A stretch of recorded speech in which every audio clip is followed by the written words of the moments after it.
Hello, my name is Kutticherry, and in today's episode, we will be discussing AI in sports.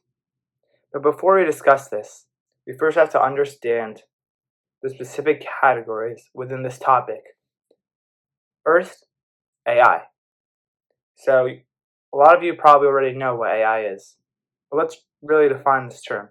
So, AI, artificial intelligence, is a branch of computer science that aims to use computers to perform human actions like decision making, processing data, recognizing patterns, and much more. But before we go further, there's an important distinction to make between AI in sports and AI taking over sports.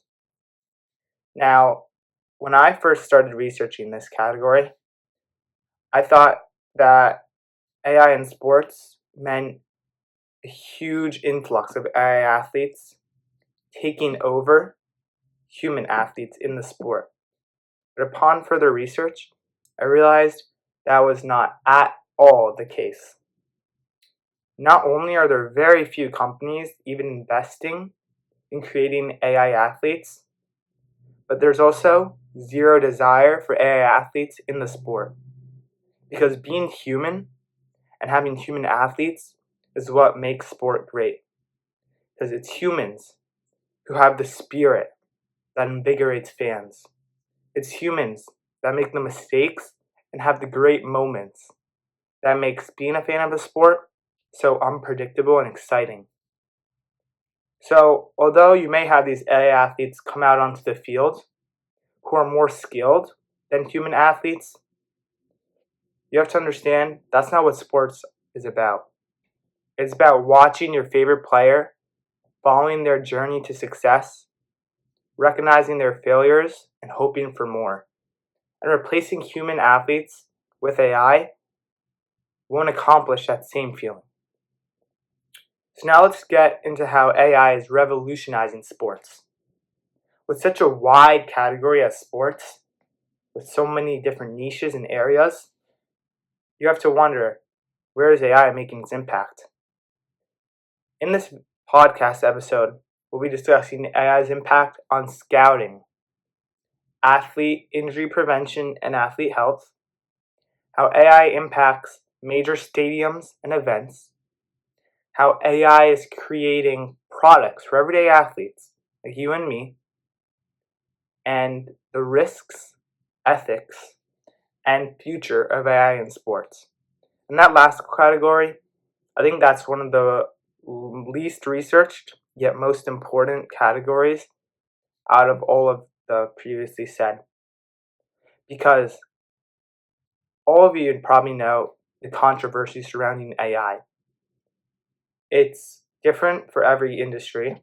It might be privacy concerns.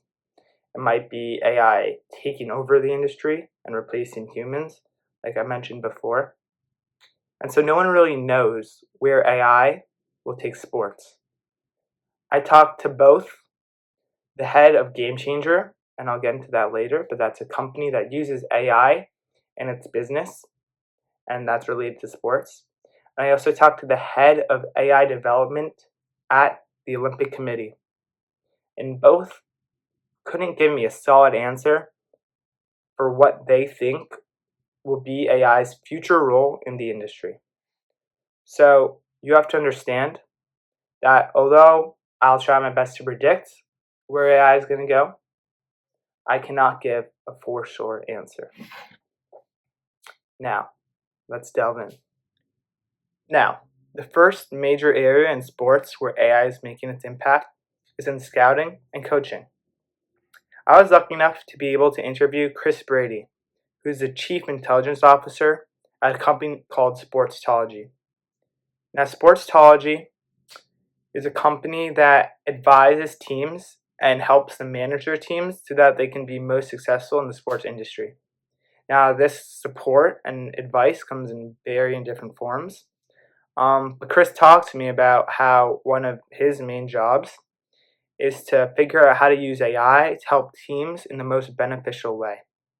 So here's a clip from our interview where Chris discusses the power and benefits of having an AI scout. And funny enough, I was with one of the video analysts only a couple of days ago, and he was sat in a room on his own with the TV on, watching hundreds and hundreds of bits of game. And I'm saying, we need to be able to stop you doing that. And he said, well, if I stop doing that, what am I going to do? I said, well, you're going to do proper analytics. You're going to think about it. You're going to work with other guys and talk around it and then come up with decisions and then go back to the machine. But the machine becomes one of the team. Now, I think Chris did some pretty interesting things in that answer. But my main takeaway from his answer was that AI has the ability to completely facilitate and streamline the process of scouting. Because right now, for some organizations, you have hundreds of people sitting in front of a screen, watching game film, watching highlights, and trying to figure out who to scout. And I think this is where AI can be most impactful because it's right up AI's alley. It has the power to process data really well, really fast, and can just make this process just so much more efficient for organizations. So now let's really delve into AI's role in scouting.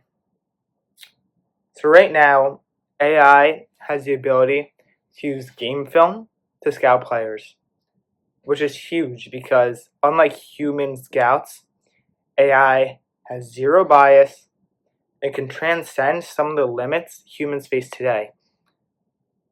A great example of one of these limits, I think, is going to remote or under-resourced areas in the world because there are only so many scouts and there are a huge amount of players throughout the globe whose only dream is to be scouted and be seen. But in today's world, that can be really hard. And so using technology and using AI has this ability to travel to those places, scout those players, unlike a human coach. And AI also has the interesting ability to determine the prospective success of a player, so how well they might do on a specific team or in a specific organization based on their statistics. They might say, oh, this player makes, let's say basketball, he makes 90% of his passes, 90% of them end up in assists. We need a good point guard on this team who can pass the ball. This player would work great on this team.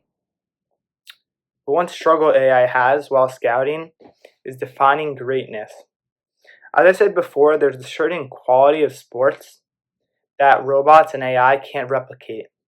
It's those great moments where only humans can make happen. There are many examples of these great moments. There's Michael Jordan hitting buzzer beaters, LeBron James making clutch blocks and dunks. In soccer, there's clutch penalty kicks and free kicks. I could go on for all sports. But AI has trouble recognizing the attribute to deal with pressure and deal with pressure well. And I think that's one of the most important areas of sports. So I'm curious to see how AI will overcome that obstacle. Additionally, AI doesn't care about personality, which many organizations do, because if you have a well-liked player on your team, they're going to sell jerseys, more money for the team. They're going to generate fans, more money for the team. And so though obviously skill is a huge factor when figuring out who to scout, there's also the personality side, because good personality generates money, and in the end, that's the sole goal of the team. So looking at a couple AI scouts here, I want to delve into the 12GPT scout, which is the most widespread AI scout used in today's world. And this scout has the ability to create large, comprehensive profiles on players. Everything you can think about them. Biometric data, which is about their health. Performance stats can determine their sports IQ based on small statistics like how long they take to make a decision, how long they take to make that pass, take that shot. Court vision, And these are statistics that are hard to see manually. With the power of AI and AI's data processing potential, these things become apparent and can completely revolutionize how you view a player. So again, the main takeaway here is that AI is more objective than human scouts, can transcend human limits, and can see certain statistics and apply them where human scouts can't. So now I'm going to show another clip of an interview I had with the head of technology, Ilario Corna, who is head of technology on the Olympic Committee, and the head of AI, Alejandro. And they told me all about how the Olympics is using AI to give underprivileged or under-resourced children in remote parts of the world the chance to be seen and scouted for the Olympics using AI, which previously was unattainable for them. We had a proof of concept in Senegal because Senegal is the host of the Young Olympic Games later this year.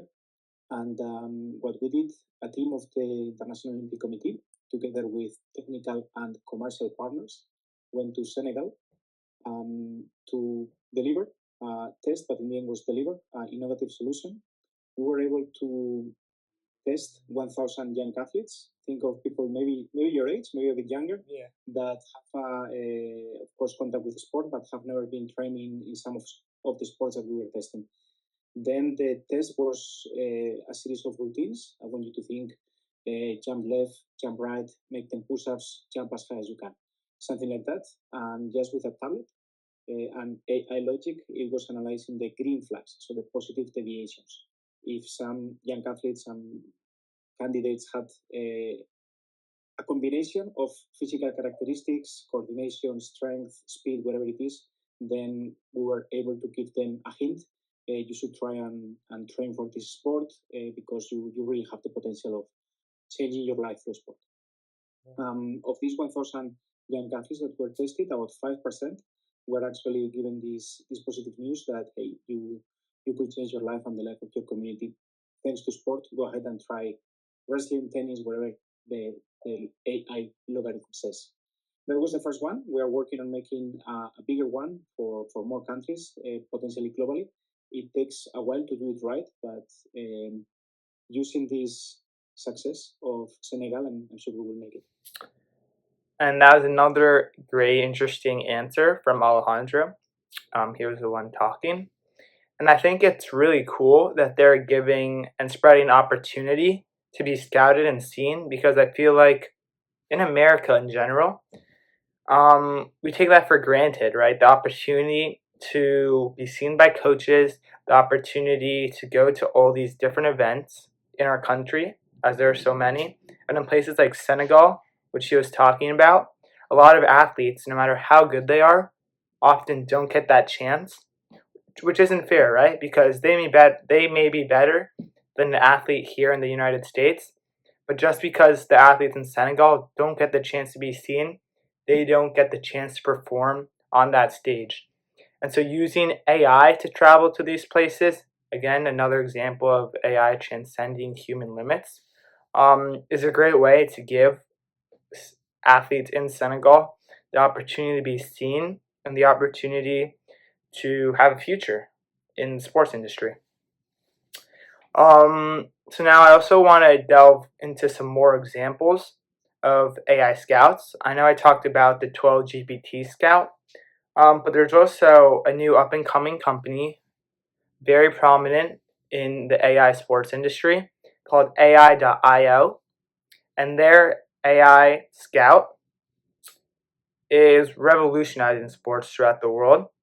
All you have to do is post or upload a couple of videos of you playing a sport, let's say soccer, to this software, and it will analyze every single piece of your movement.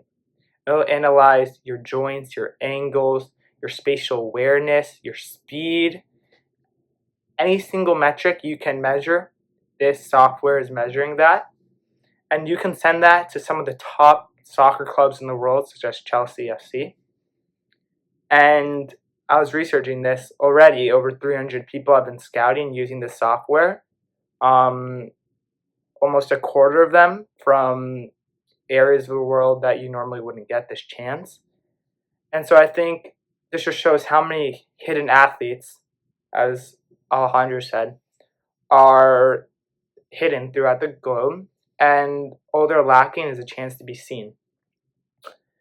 So now also moving on to AI coaching, which is actually very similar to AI scouting in that analysis part, because both of these softwares, they're analyzing your movement, everything you do. As I said, it tracks all those metrics. And I think it's really cool that without having a coach or someone there, just you and your phone, you can track all these different metrics from you, and you can be able to take that feedback, build on it, test it again, take that feedback, test it again. And that cycle, I think, can produce some really, really great athletes in our world. And so I'm excited to see where AI coaching and this intense, productive analysis takes our athletes and where it brings the future of sports. And the second major area in sports where AI is making a significant impact is in athlete health and injury prevention. But before I delve into this category, there's some things we first need to address. Number one, it's a common myth that sports organizations handle most of an athlete's health and help manage that, because for most athletes, especially at the top level, it's more individualized. Each athlete has their own specific doctor, their own specific trainer, things like that help them succeed individually. So I was surprised by this too. Chris Brady is the one who told me this. But the organization doesn't really control what an athlete does to train an athlete health. It's more individualized. So now knowing that, let's move on to how AI is affecting this category. Now, at first, of course, when you hear AI and injury prevention and like health, AI and health, there's a lot of questions about to what extent can we trust AI, especially with something as important as our health. And if we don't trust AI, what consequences will ensue? Now, that may seem like a complicated question. But what it's saying is, should we trust AI with our health and our well-being? Or should we not trust AI when AI has the potential to save us from something, like a disaster that may happen in the future? And that's a question that a lot of people are struggling with right now, but we'll discuss that in the ethics section. So first, AI and training. Now, AI has the ability to compile all of your data into one comprehensive profile. And that's something that's really powerful, because that has your stats from each day, each workout, each specific exercise, and can find specific patterns or trends in those individual workouts throughout that could tell you you need to work on your squatting, you need to work on your upper body. And although these things may seem apparent, oftentimes they're not. But AI processing this raw data has the ability to see these things that oftentimes human trainers can't. The second highly controversial area of AI and athlete health is AI as a doctor.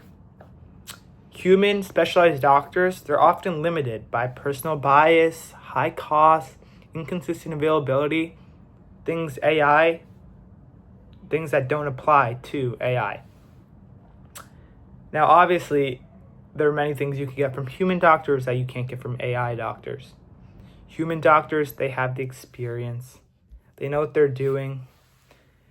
While AI lacks nuanced reasoning, accountability issues, and trust, which although these things may seem insignificant, between a patient and a doctor, those are some of the most important concepts to make the relationship succeed. Now, although AI can and is very good at forming treatment plans based on the doctor's findings. And that's a key word there, based on, because I believe AI's most valuable role as a doctor is in complementing, not supplementing, which means aiding the doctor in the work, not taking over the doctor's work.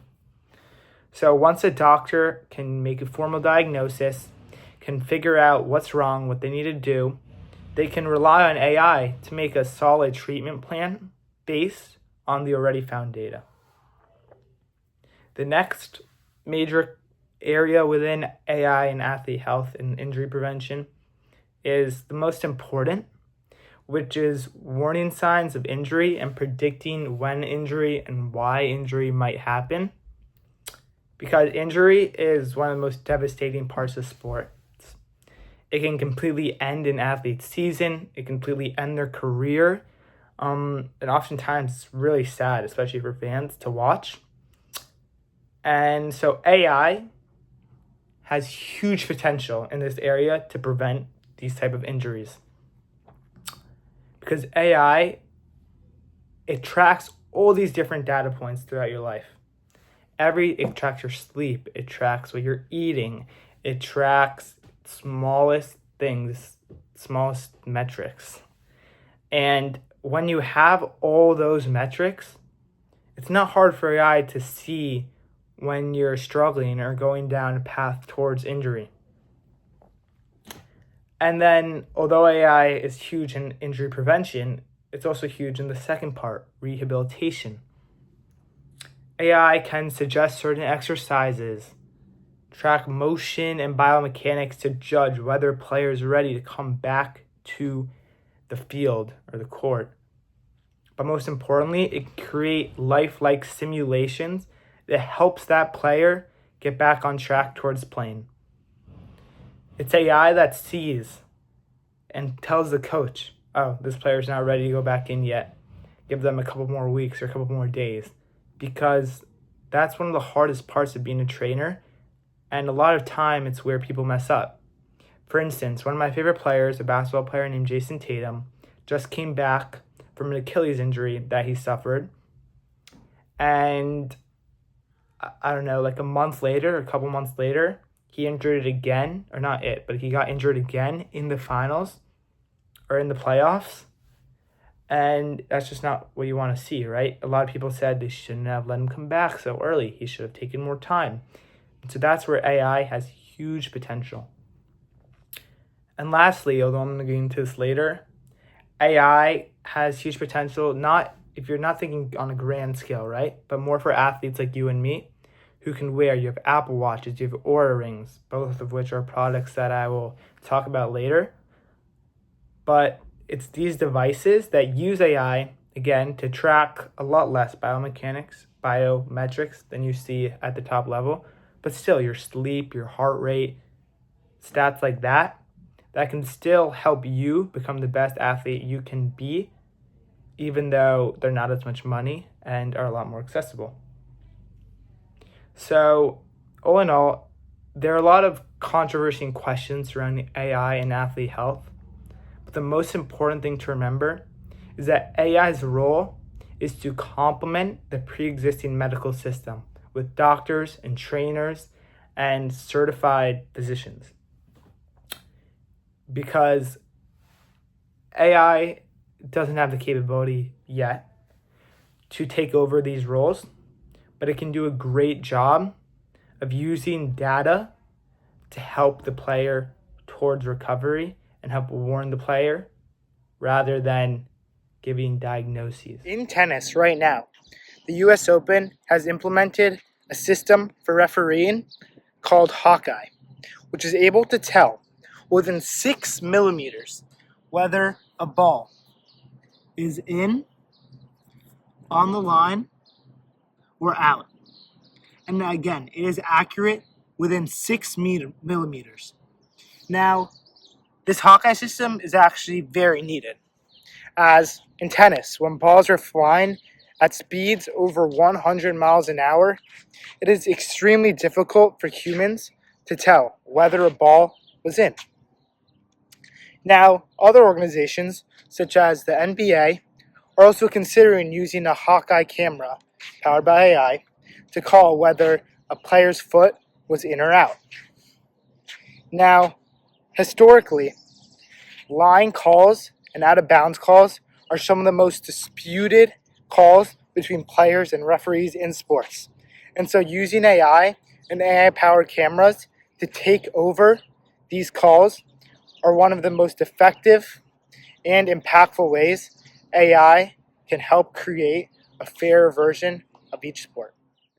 Now, although tennis is one of the sports where this AI line calling is making a huge difference, these AI referees, you could say, are also making big differences in many other sports. For instance, the Hawkeye AI camera system is used in the MLB, NBA, and NFL for VAR systems, which is video assisted review. So if you're challenging a play, those AI cameras are being used to track the ball at all times. Additionally, in other sports, like gymnastics even, these high resolution cameras are being used to judge scores in gymnastics. And although, for now, it's still mainly human judges, as these systems become more and more proficient and learn the sport of gymnastics and the tendencies of human judges, they'll become more and more advanced and give better and more accurate scores than human judges who have bias. Now, although we discussed the refereeing side of AI in stadiums, we also need to discuss the fan side, which, although you might not see it, AI is making a huge impact in. So, the main goal of AI when it comes to the fan is making an all-around immersive experience and facilitating fans moving throughout the stadium. So currently, fans can use AI to find the best seats. AI has face recognition to perform multiple different jobs. It can bar anyone who has been banned from the stadium from entering. And it can also allow fans who are members or may have access to certain privileges within a stadium to enter that part with just their face, which I think is really cool and could potentially change how stadiums operate.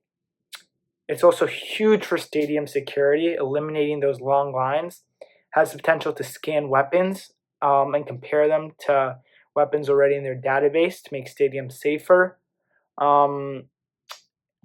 And AI can analyze fan behavior both within a stadium and outside of a stadium to give a fans more personalized experience.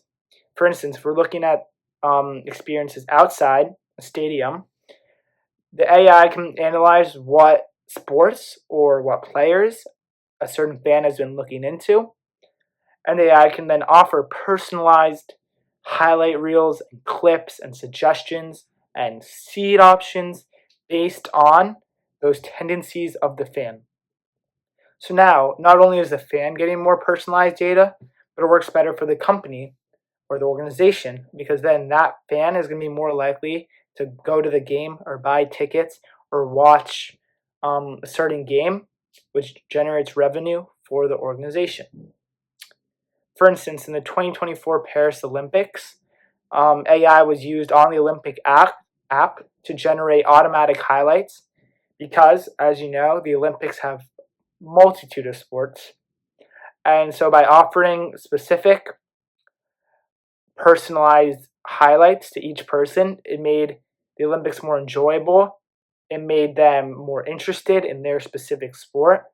And in effect, it generated the Olympics more revenue.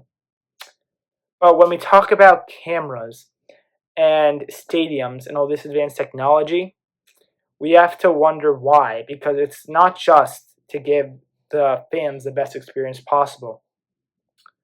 So many people don't know this, but these cameras are actually being utilized by coaches in real time, not after the game, not before the game, in real time to analyze game strategy, see what the opponent's doing, see what your team's doing, and it has the potential to completely change how a sport is coached. So you have these cameras, and these AI cameras, which have the ability to follow players, and they can automatically track over 200 data points per player simultaneously. And the data goes straight to the coach. And you would think, oh yeah, there, AI is done. But no. Another AI software then utilizes those data points to form suggestions for the coach. It can say, if I use the example of basketball, the opponent is in a zone that is easily breakable. If you run this offense, you'll be able to get by them easily. Or you're often letting up shots on the wing. You need to enhance your defense towards the front court so that you can stop all these open plays from happening. Now, it also has the ability, these AI cameras, to track stats that are not usually trackable, like ball movement, court awareness, tactical performance, and as I said, team trends. Because although these prior technologies could only track specific stats, AI has the ability to put each individual data point into context. For example, an old camera would be able to say, he made that pass, player scored, let's give him an assist. But the AI cameras will say, yes, he made the pass, but was it the best pass? And will then give that pass a rating. That rating will go to the player and tell the coach how effective a given player is, which I think is incredible and makes a coach's job so much easier. So now looking at personalized fan experiences, going back to that, I was lucky enough to be able to speak to the CEO of Gamechanger, which is a company that facilitates the process of live streaming sports games. It works across all sports, works across basketball, football, baseball. I've used it myself. And I interviewed him and discussed how exactly Gamechanger is making the fan experience so much better using AI algorithms. Here it is. Remarkable, and I think here with fans, there's a lot also at the pro and collegiate level. First of all, how you watch the game has transformed, right? People used to just watch a whole game. Yeah. Now you can cut up that content. You can get it in different forms. You are probably watching a lot of sports with shorter highlight clips and things like that. That can be sort of produced automatically. There's also a lot behind the scenes. So you go to a game, you're a fan, and the team and whoever else can. And I know it involves doing something commercial, but they can put offers in front of you that are customized for what you're interested in. Yeah. They can learn your behavior and say, okay, so Dylan's been coming to a lot of Knicks games when they play the Western Conference team. So there might be I'm making it up, but you might have some interest in that. So next time there's a good game that you probably are more interested in, you might get a discount ticket offer or something. Yeah. So there's a lot of ways to connect you as a fan with what you're interested in. One thing that's really cool at Gamechanger, because our fans are parents, grandparents, and you've probably seen this, we automatically within 5 or 10, 15 minutes after the game produce basically a news story. Yeah. That's completely automated. Yeah. Parents think it's magic. And how cool is it to see your kid's name in the headline? My dad always sends me screenshots. Yeah, there you go, right? And so that's completely automated. Yeah. And that's another cool thing that I think is great for fans. Mm-hmm. Yeah, 100%. So I think there's another example of a very interesting perspective on using AI in the sports world, and especially how now it concerns the fans. So what I took away from Samir's answer was that as sports change, the way you view sports also changes. So as he said, people used to be able to view long games and had the luxury of having the time to do so. But in today's world, it's not very often you see people watching full games. I know me as a sports fan, I usually only watch the highlights of certain games or a summary or the most important moments of a given game that I'm interested in, because it delivers the same amount of joy or excitement while still giving me the necessary information.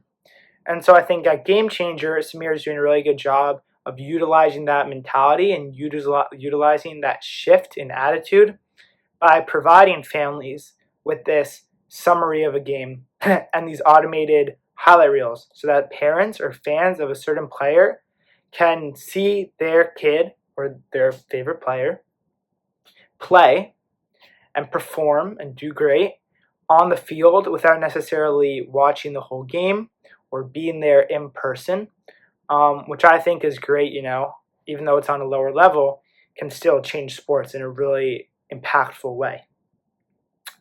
So now I kind of want to move back towards AI refereeing in that sector because there are many controversies we see today in today's sports world about the AI referee that I want to discuss. So first, I know we already talked about the US Open line calling system. And what you might not know is that although the US Open uses this system, it is not used by all of the 4 major Grand Slams. For instance, Roland Garros, or the French Open, is happening right now in May or June, and they use human line judges to make their calls. And it's just how it sounds. You have 3 judges on each side. Some look at serves, some look at the sidelines, and some look at the baseline. And it's their job to call whether a ball is in or out. Now, though players do, I believe, have the ability to challenge a certain call made by a line judge or an umpire, they're limited to a certain number of challenges, and so it's not so often you see those challenges. And I think that's interesting why Roland Garros chose not to have electric line calling. I think obviously it's a choice. You have more jobs for people whose job it is to call whether a ball is in or out. But I also heard some of the announcers on a Roland Garros game say, I like the US Open electric line calling much better, much more efficient, less arguing, and you don't have any mistakes, doesn't slow down the game. So I think there's still some controversy surrounding whether air long line calling is the best way to referee in tennis. Another example is the newly implemented ABS, which is automated ball strike system being used in the MLB. This was only introduced this 2026 season. And basically what it is players have the ability to challenge a call made by an umpire concerning a ball or a strike. And if they're right, obviously they're given the call. If they're wrong, they're not. And although you might assume that since, umpires are human, they make mistakes, there must be a lot of challenges during the game. Each team only averages 2.3 challenges per game, which is not a lot. And so although, many fans, many players push for this implementation of the challenge system, it goes to show that umpires are still reliable ways to call ball and strikes, even though there might not be 100% accurate, as opposed to AI calling balls and strikes. So I think in the future, there will definitely be more discussions talking about whether it's the right decision to have AI call and referee games, keeping in mind that these are real humans with real jobs, and using AI takes away those jobs. So it's an important thing to think about. Now, just as Samir said, as AI enters the world of sports, the companies that were once the most dominant in the industry need to adapt their strategies and their infrastructure to accommodate this new powerful technology. So now I could talk to you about how AI is changing all these companies, but my only knowledge of this is from research and other CEOs. So it would be best for you to hear about how AI is affecting inside the sports industry from people who are inside the sports industry. Now, these interviewees, which include Samir Ahuja, the members of the International Olympic Committee, like Alejandro and Ilario, as well as Chris Brady, will all talk about how these systems are built, the challenges in implementing AI into their companies and the issues surrounding cost and accessibility, as AI is an expensive tool that many don't have access to. So, here's a clip from my first interview with Samir Ahuja talking about these concerns and how AI is affecting his company. Yeah, it's an important question. First of all, when we use AI, we don't say we're going to give our customers AI. Yeah. We say we're going to give our customers a great experience. We're going to make it easier. We're going to make it less work. We're going to make it more exciting. In doing that, if we use AI,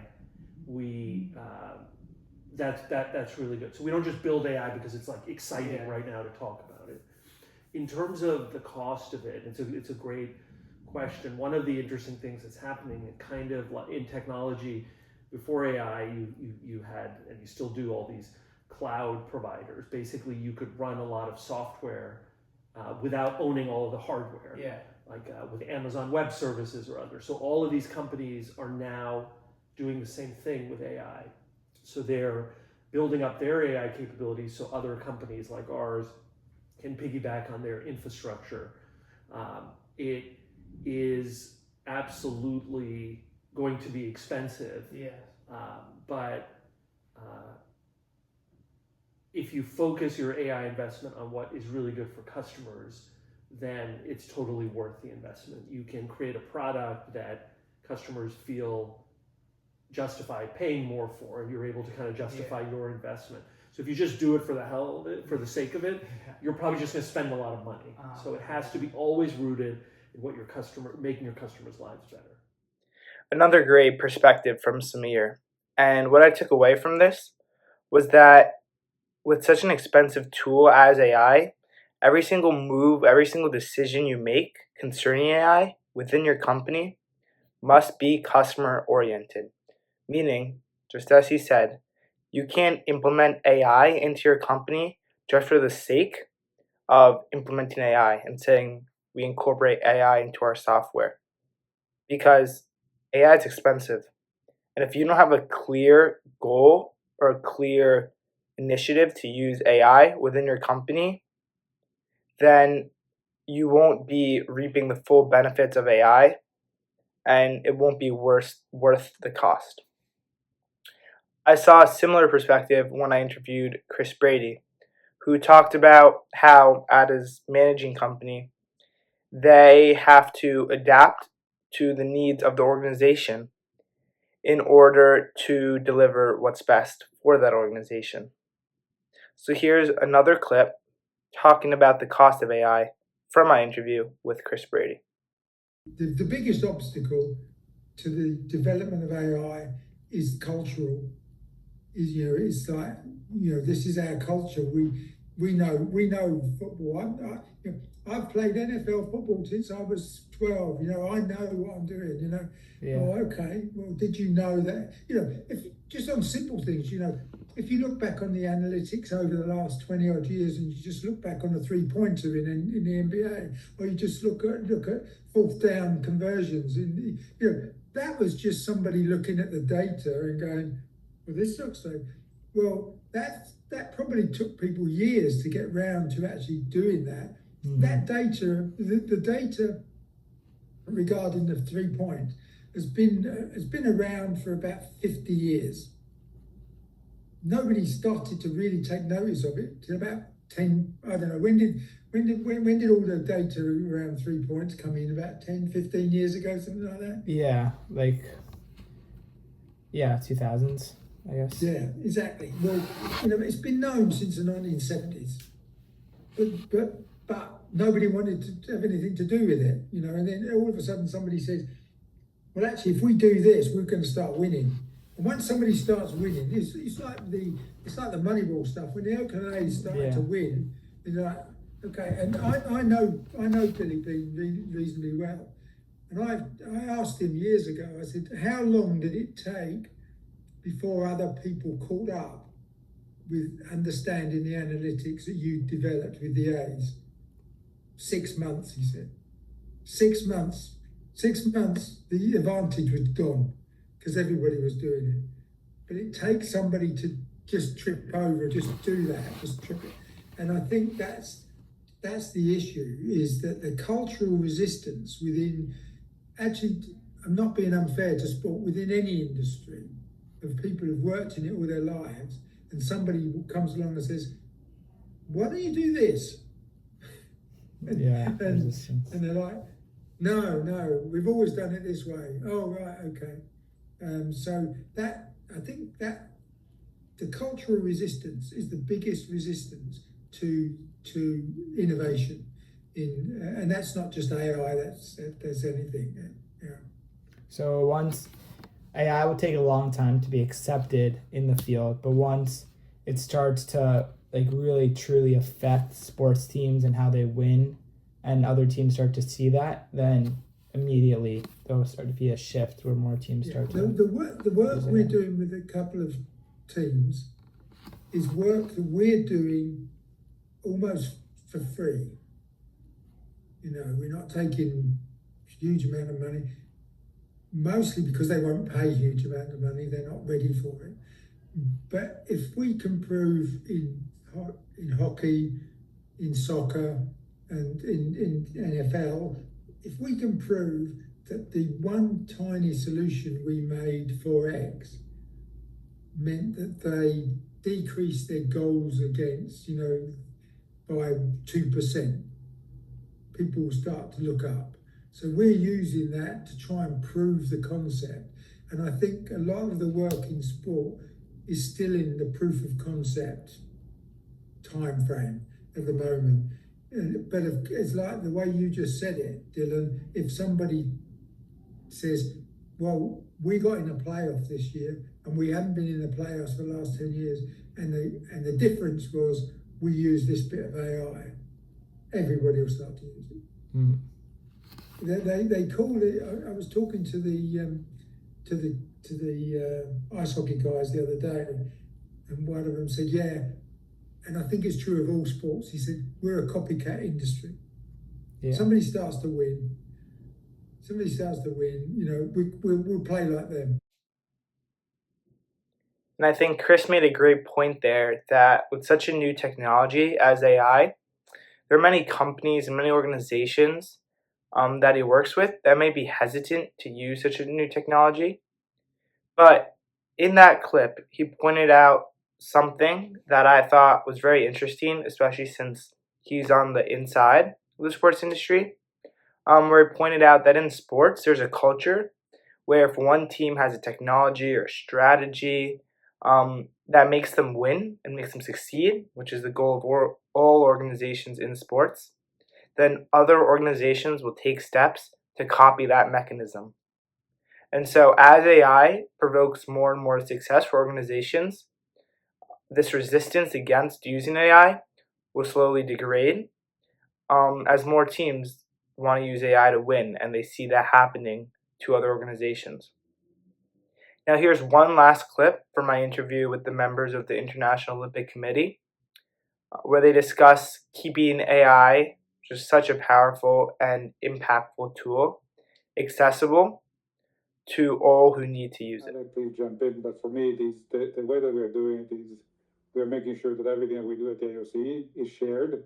So Alejandro actually run all of this. We do, for example, IF forums. So IF stands for International Federation Forums, where we showcase, first of all, what we are doing, but actually how other federations are using it and actually sharing that information so that actually everybody gets to know and everybody shares.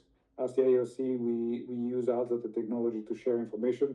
So to give you an example, which is a small way of how we have done it, during the Olympic Games in Milano Cortina, we launched what's called the NOC GPT.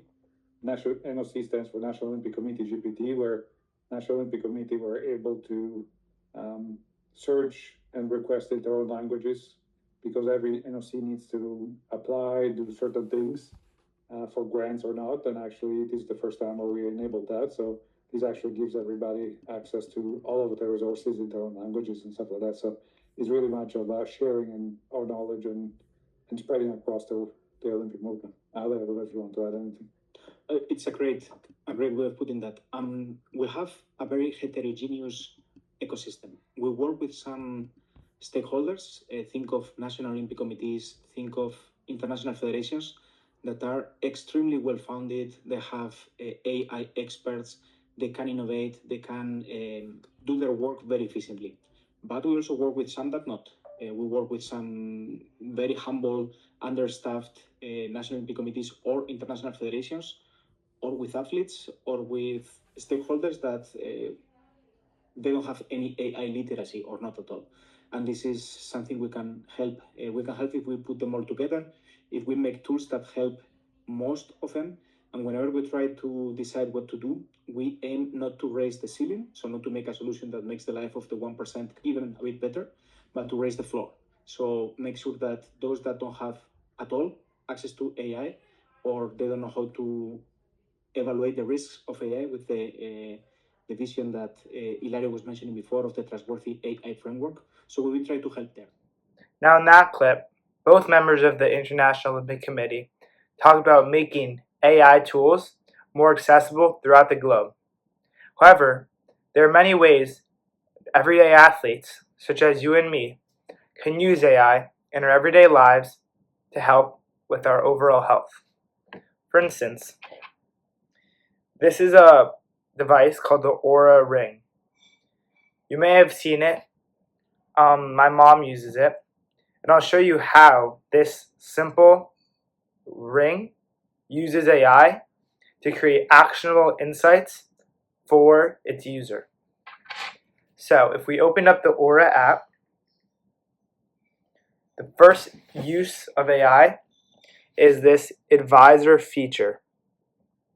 Now, using the biometrics gathered from this ring, the Aura app has the ability to use those biometrics to tell you areas you're lacking, areas you're succeeding in, and what you should be doing to be as healthy as possible.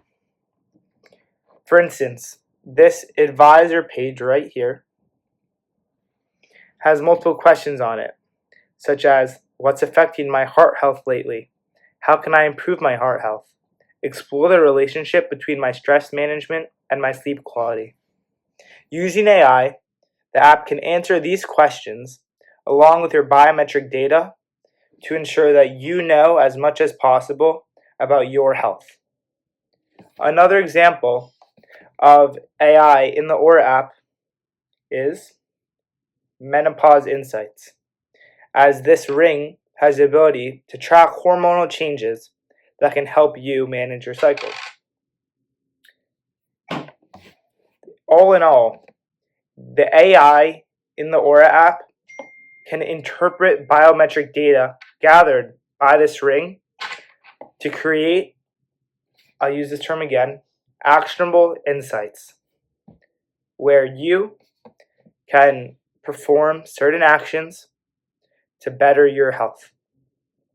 Another example of a common device many people have that uses AI to better your health is the Apple Watch. Yet again, this Apple Watch uses data gathered to create actionable insights. For instance, this is the Apple Health app. If the watch sees that the noise levels in a room at a given time is too high, like it says here, it'll provide a notification to the user suggesting that that user perhaps moves to a quieter space so that their hearing isn't damaged. There are many ways AI is used within the Apple Watch, but again, they all fall under that common theme of using data gathered to warn and inform the user. Now, both of these devices are very sophisticated, but other common apps you could use more towards the sports side include Swing Vision and Fitbod. Starting with Swing Vision, it's a great example of how AI could be used to coach an athlete, and it's a great example of how AI is making that coaching process more accessible, cost-effective, and efficient. Swing Vision is an app I've used myself for tennis that allows you to see inefficiencies within your swing, the game strategy behind your points, and can offer advice on how to play the best tennis possible. Here's a short clip explaining what Swing Vision is and how AI is being used within Swing the app. Vision is an AI-powered app that uses just your phone to provide you automated stats, video highlights, and even line calling, just like the pros. All you need is your phone and our patented swing stick, and it takes just 60 seconds to set up right behind the court.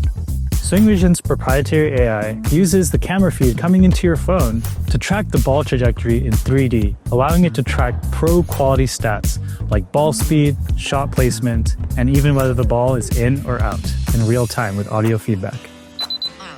After your recording, you can dive in for deeper insights, like understanding the speed, depth, or consistency of any of your shots. Its AI is trained on over 1 billion shots, hit by over 500,000 players around the world. So no matter what kind of court surface or lighting condition you have, Swing Vision works for you. That was a great video detailing exactly how Swing Vision is using AI in its software to coach players and again, give actionable insights to its users. Another app called Fitbod focuses more on the health of athletes and again uses AI to help an athlete or a user become as fit as possible. This app, Fitbod, uses AI to first recalibrate your workout plan after every session, which means, let's say you had a given workout session, you were slow in some areas and faster in others, it'll adjust and modify your workout plan to account for those changes and those weaknesses. It can also create custom fitness plans based on certain inputs, like what equipment you have available, what muscle areas you want to work on, and certain restrictions and limits like that. And it is also able to pair with devices like we saw, such as your Apple Watch or your Oura Ring, to use that biometric data and form solid, personalized, customized workout plans so that you can be as successful in the gym as possible. Now, although in this podcast, I've talked about the grand scale of AI being used in professional sports teams, these apps and devices simply show that AI is now becoming available and being utilized so that everyday athletes can use this powerful, life-changing tool for themselves. Now, the last major portion of AI in sports that we need to address is the ethics, risks, and future of AI in this industry. Now, I find this area to be one of the most interesting because across all three of my interviews with 4 different experts, I found that none of them shared the same answer for what they think the most important ethical risks were and where they think the future of AI will be. And I think this is because AI is not only a relatively new tool, but it's also vastly unpredictable. No one knows where AI will take them and will take the industry because AI is rapidly evolving in its role. And so there's no way to know for sure how AI will impact the future of the sports industry. However, some of the most common ethical concerns surrounding AI in sports include the vast amount of personal data collected, which could put athletes at risk of having their data leaked. A potential over-reliance on AI, which might reduce the human role in sports and overshadow human judgment. The possibility of agile robots, which could surpass human skill levels at certain points. And lastly, AI's effect on the spirit of the sport. And I think that's the most important thing to address. How the artistic beauty of sports will be impacted by the robotic nature of AI. For instance, if AI takes over officiating, what will happen to that memorable part of sports where athletes have complete meltdowns or start yelling at the refs? With AI as referees and umpires, there will be none of the crazy moments where athletes start yelling at the ref. And although that might seem good, those moments are what makes sports so entertaining, and losing those moments could degrade a fan's liking or fan's engagement in the sport. Now, moving on to the other side, where will the future of AI be in the sports industry? Now, when predicting where AI will go, all of these predictions are very, very loose and not backed up because, as I said, this industry is very, very unpredictable. However, there are some concerns surrounding how AI will become more accurate or less accurate. As the more we trust AI, the more accurate AI needs to be. Because if AI makes one mistake, that could set back the culture of humans trusting AI for years and decades.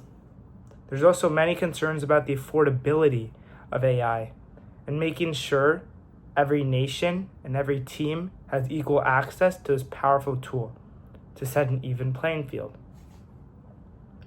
On this topic, I talked with the members of the International Olympic Committee on how they're making sure that for the Olympics, every nation has equal access to this tool to make it fair during the Olympic Games. They talked about initiating and creating a new set of guidelines and regulations for AI, which is discussed in this clip. Actually, and I guess you can talk about it, but not too broadly, because it's not launched yet. But under the leadership of Alejandro, we are developing a trustworthy AI framework, where we actually are going to look at all of what you're asking and actually set how the IOC will behave using AI and making sure that actually we are very transparent about how the algorithm will work, how data will be processed, and what will be retained. So that is something that we are finalizing as we speak right now, and will be launched very, very soon. Of that, because they were lacking the literacy to understand the risk of that. So imagine you're a small organization working with sports, and a big organization working with technology comes to you and says, hey, we have this amazing idea. You just have to sign these papers and it's going to be great. Then if you don't understand what you're signing, there are two risks. One is you sign, and then you are giving maybe the data of athletes, or you are entering a door that you should have not entered, but you signed because, I don't know, you were not able to understand what you were signing. The other risk is you reject upfront. You say, sorry, I don't have time or capacity to understand this document, so I reject this opportunity. And that's also a risk because you miss an opportunity, right? Maybe it was a good project. So in order to help that, Ilario had the vision of having the trustworthy AI framework. We are giving a series of checklists and guidelines, how to innovate, what to consider, what not to do, what to foster or avoid when innovating with AI. This is, in the first version, is nothing fancy. It's not an agent. It's not anything that you can think, wow, super technological. It's something that you can print. So you just need a printer and a pen, and you can start innovating with AI. It has a checklist with the do's and don'ts if you are dealing with an organization that potentially has better understanding than you, but you need to protect the interest of your athletes, of your organization. And just with this checklist, you are very close to 100% there. So you are not going to give data, biometric data, without understanding that. You are not going to use biased models or provide biased conclusions. So if you cover just this checklist, and this is just the beginning. So AI Trustworthy Framework is the answer. Hilario's vision, now we're implementing it. It will be launched later this year to exactly the question that you were formulating. How to make sure that everybody understands the risks and is protected to these risks. So both of those clips from the International Olympic Committee detailed how exactly they're implementing the trustworthy AI framework to make sure throughout the globe AI is being used responsibly and ethically in the right ways to ensure a safe environment, which I think is needed, as right now there are very few regulations in place moderating AI use. Now moving on to the interview I had with Samir Ahuja, CEO of Gamechanger. He talked to me about how Gamechanger has certain policies in place in which they let their customers decide how they want their data to be stored and how he gives control to his customers over AI concerns. Here's the clip. I think that, like any technology, there has to be an important conversation and around ethics, and that needs to be part of it and not thought about later. One of the things we think is important is technology in general empowers individuals. So you used to need to rely, there's so many more things you can do as an individual with your smartphone and all that.